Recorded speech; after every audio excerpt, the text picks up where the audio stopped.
अगर देश की जनता, दिल्ली की जनता को लगता है केजरीवाल बेईमान है, मैं 1 मिनट के लिए सीएम की कुर्सी पे भी नहीं बैठूंगा। 1 मिनट के लिए मैं बैठने को तैयार नहीं। मैंने अपने जीवन में कुछ नहीं कमाया, मेरा बैंक अकाउंट खाली है, हमारी पार्टी का बैंक अकाउंट खाली है। मैंने जिंदगी में कुछ नहीं कमाया, अपनी इज्जत और अपनी ईमानदारी के सिवा मेरे पास कुछ नहीं आया। इनकम टैक्स में कमिश्नर की नौकरी करता था, 2000 में नौकरी छोड़ के सन 2000 से 2010 तक 10 साल मैंने दिल्ली की झुग्गियों के अंदर बिताए हैं।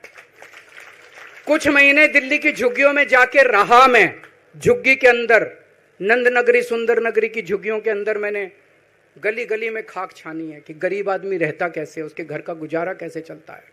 अगर पैसे कमाने हो तो इनकम टैक्स कमिश्नर की नौकरी बुरी नहीं थी।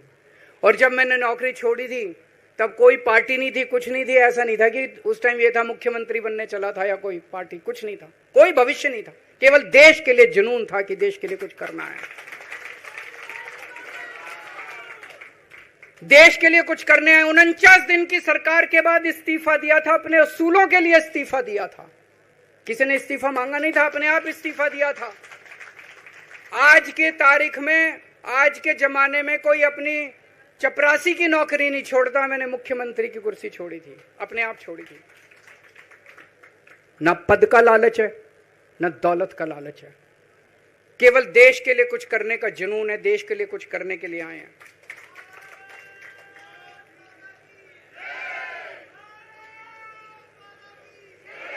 इन्होंने मेरे ऊपर आरोप लगाए, मनीष जी के ऊपर आरोप लगाए हैं।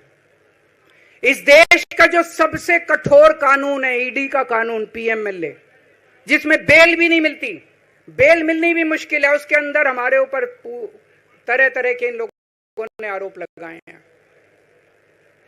कोर्ट से हमको बेल मिल गई, उसके बावजूद आज की तारीख में, आज जो स्थिति है, इससे फालतू कोर्ट और कुछ नहीं कर सकता था जितना कोर्ट ने कर दिया हमारे पक्ष में। हम कोर्ट के बहुत शुक्रगुजार हैं।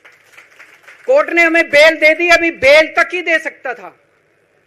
अब ये केस चलेगा। मैंने वकीलों से पूछा, मैंने कहा मेरा दिल कहता है कि जब तक ये मैं कोर्ट से बरी होके ना आ जाऊं तब तक मैं सीएम की कुर्सी पे नहीं बैठूंगा। उन्होंने कहा जी ये 10 साल चलेगा केस, कोई कह रहा है 15 साल चलेगा केस, कोई कह रहा है 20 साल चलेगा केस। तो केस ये अभी लंबा चलेगा। आज कोर्ट जितना कर सकता था, कोर्ट ने हमारे पक्ष में निर्णय लिया है, हमें बेल दे दी। उन्होंने ऐसे कानून में जिसमें बेल मिलनी नामुमकिन होती है, उन्होंने बेल दे दी।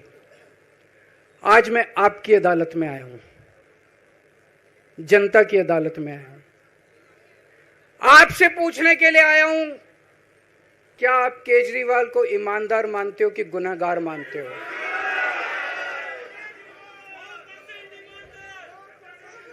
मैं दिल्ली की जनता से पूछना चाहता हूं, मैं देश की जनता से पूछना चाहता हूं कि क्या केजरीवाल ईमानदार है कि गुनहगार है?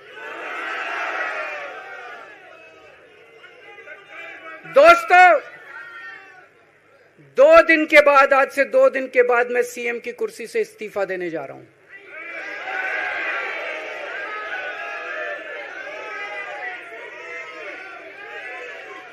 और मैं तब तक सीएम की कुर्सी पे नहीं बैठूंगा जब तक जनता अपना फैसला ना सुना दे। मैं जनता के बीच में जाऊंगा, गली गली में जाऊंगा, घर घर में जाऊंगा, और जब तक जनता अपना फैसला ना सुना दे कि केजरीवाल ईमानदार है, तब तक मैं सीएम की कुर्सी के ऊपर नहीं बैठूंगा।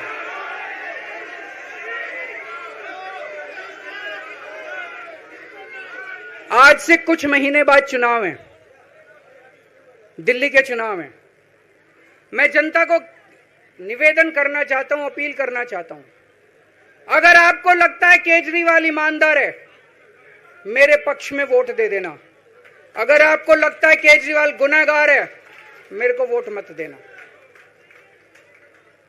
आप अगर मेरे को, आपका एक एक वोट मेरी ईमानदारी का सर्टिफिकेट होगा। अगर आप मेरे को वोट देके जिताओगे और अगर आप कहोगे कि केजरीवाल ईमानदार है, तो चुनाव के बाद, उसके बाद जाके मैं सीएम की कुर्सी पे बैठूंगा, तब तक मैं सीएम की कुर्सी पे नहीं बैठूंगा।